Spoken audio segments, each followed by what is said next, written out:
뭔 건지 모르겠는데 마음속으로 뭐 모험심 같은 거 있는 것 같아요. 모험심이 딴 사람 안 해보는 거.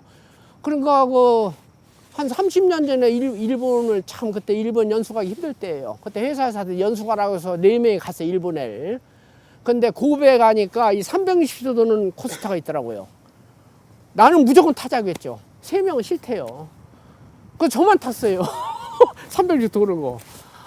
그 이상하더라고요. 나는 안 해본 건 다 해보자는 주장 그걸 갖고 있습니다. 그래서 은퇴하면서 정년퇴직, 은퇴가지고 정년퇴직하면서 이제 내가 억시트런스 붙여 다 한국에 있는 것들 우선 다 해보자. 그래서 에버랜드에 우둔 코스터가 있어요. 나무로 된 거에서 막 한 70도로 쏟아져 내리는 건데. 서울랜드에 뭐 자이로 드롭이니 뭐 롯데월드 리스트업을 다 했어요.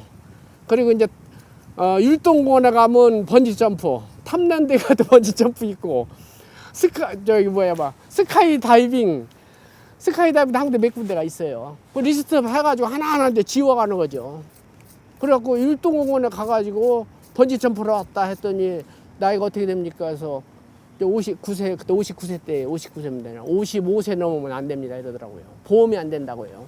아, 나 이런 거 잘한다. 그때는 안 된대요. 그래갖고 그럼 어디서 오냐 했더니 저기 탑랜드 가면 가평에 연령장이 없을 거다. 그 일을 찾아갔습니다. 그때 연령장이 없더라고요. 55m 공중에서 공부전화를 매달려 뛰어내리는 거잖아요. 그거 해보니까 저는 좀 싱겁더라고요, 사실. 왜냐면 조 선수는 뭐 55m 고소작업 많이 하거든요.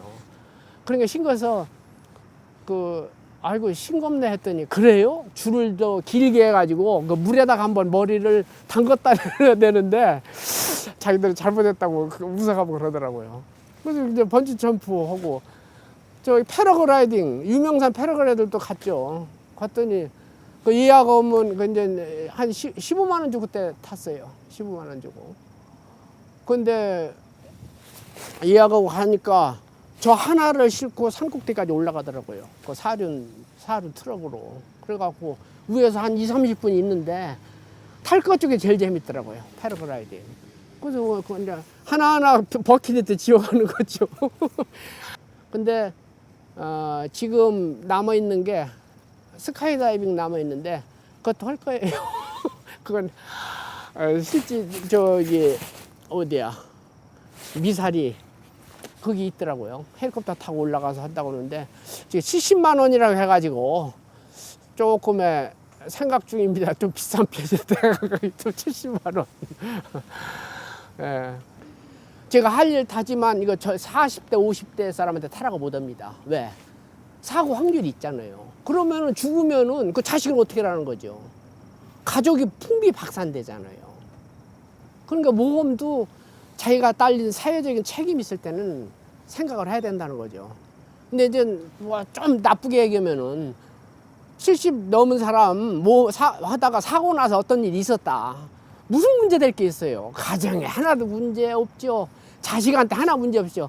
좀 우습게 얘기하면은 더 좋은 일일 수도 있죠. 어떻게 보면은 그 늙어서 병 치료하면서 가족 정 다 떼놓고 죽는 것보다 사실 돌연사도 꼭 나쁜 것만 아니다. 저는 그런 생각하고 있어요. 그러니까 사회적 책임 다 했죠. 가족에 대한 책임 다 했으니까 정말로 나이 먹었을 때야말로 모험하기 적당한 나이다. 예. 시간 많고 약간의 돈도 있고 근데 체력이 문제죠. 그러니까 체력을 운동해야 돼요. 그래서 저도 매일 운동을 합니다. 제일 근육 여기 32cm 이상 돼야 된다고 돼요. 허벅지가 종아리 32cm 되는데 제가 재봤어요. 바로 쟀더니 저는 34cm더라고. 사실 인생을 이제 자기 참대로 누릴 때라고 생각을 하죠. 누릴 때라고. 근데 한국에서는 아직도 그 문화가 아직 자리가 못 잡아가지고 좀 어색한 면이 좀 있긴 있어요. 어떻게 보면 노인네가 지 생각만 한다고 할 수 있을까 봐서. 근데 막 남 눈치 안 보고 살려고 그래요. 해만 끼치지 않으면은 어떤 일이라도 괜찮다. 나이 먹어서는. 어떤 일을 해도.